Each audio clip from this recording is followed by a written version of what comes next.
Jak se dnes CML léčí?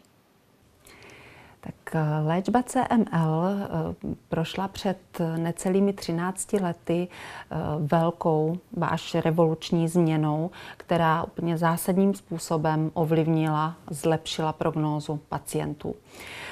Ona patologická tyrozinkináza BCR-ABL, kterou jsem zmínila, která je vlastně hybným motorem celé choroby a jejich projevů, se ukázaly jako ideální léčebný cíl. A skutečně vědci v roce 1992 vyvinuli molekulu, která působí jako specifický inhibitor této tyrozinkinázy a byla nazvána tato molekula imatinib.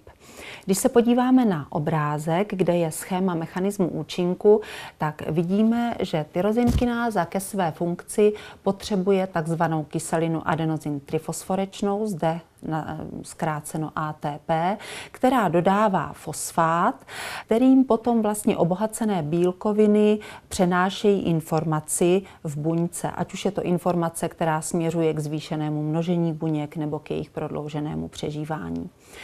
Co udělá imatinib je to, že vlastně obsadí vazebné místo pro kyselinu adenozin trifosforečnou a tak je zamezený přístup fosfátu k tomu, aby vlastně jím obohacené bílkoviny přenášely příslušnou informaci. Takovým způsobem se vlastně informační tok zastaví a projevy CML již nejsou přítomny. Léčba imatinibem ve studii IRIS výrazně předčila ve všech sledovaných parametrech doposud používanou kombinaci interferonu s cytozarem.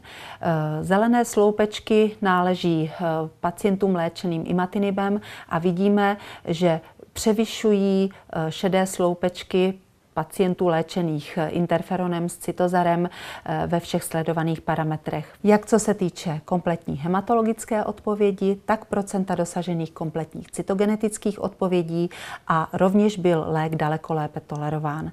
Na základě těchto výsledků byl imatinib v roce 2001 schválen pro klinické užití coby nový standardní postup u nově diagnostikovaných pacientů.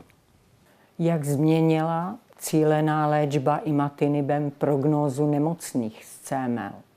Tak imatinib je již v klinické praxi více než 12 let a během této doby vlastně utvrzuje nás ve své účinnosti a bezpečnosti. Je to bezpečný lék užívaný ve formě tablet, tedy perorálně. Standardní dávka je 400 mg denně, může být různě redukována, pokud jsou přítomny nežádoucí účinky. Zmínila jsem, že je bezpečný, je i dobře snášený, ale nežádoucí účinky se mohou vyskytnout. Nejčastějšími jsou pokles krevních elementů, často v úvodu léčby, a z těch nehematologických je to zadržování tekutiny v těle, mohou to být otoky dolních končetin, často jsou přítomny otoky v oblasti obličeje, horních víček, mohou bolet svaly, mohou být přítomny křeče svalů, bolet kosti, klouby, mohou být přítomny známky jaterního postižení, což se většinou tedy pozná v laboratorních odběrech. A jak jsem již zmínila, ten lék je dobře snášený, nicméně i mírné nežádoucí účinky mohou pacienta obtěžovat v tom dlouhodobém horizontu. Jeho užívání je dlouhodobé a tudíž i teda mírné nežádoucí účinky nás samozřejmě mohou trápit a mohou i vést třeba ke změně na jiný preparát. Přibližně 70 % pacientů léčených imatinibem dosáhne po prvním roce léčby takzvané kompletní cytogenetické odpovědi. To je léčebná odpověď, kdy v kostní dřeně dojde k úplnému vymizení buněk nesoucích filadelfských chromozom a je to takový nepodkročitelný cíl současné léčby. Do 5 let se to procento navýší asi zhruba na 80 %. Z hlediska prognózy, tak ta je výborná a ráda bych to demonstrovala na grafu, který porovnává křivky celkového přežití pacientů léčených imatinibem s křivkami pacientů léčených jinými způsoby léčby, jako tomu bylo v předchozích letech, kdy ještě imatinib nebyl dostupný.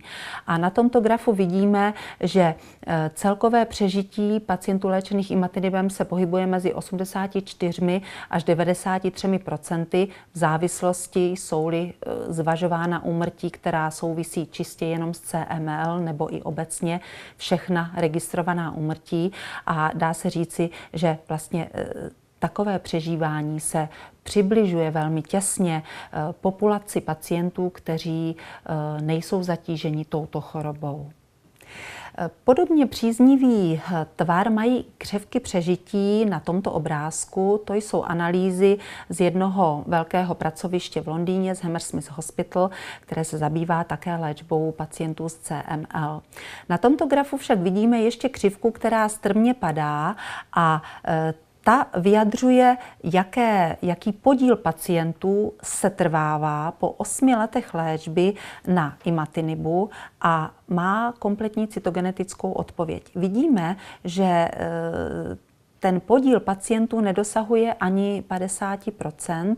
To znamená, že více než polovina pacientů vlastně Glivec neužívá, ať už z důvodu jeho snížené účinnosti a nebo jeho horší snášenlivosti. Je tedy jasné, že i přes vynikající účinnost a dobrou bezpečnost imatinibu existuje významný podíl pacientů, kteří potřebují léčbu jinou.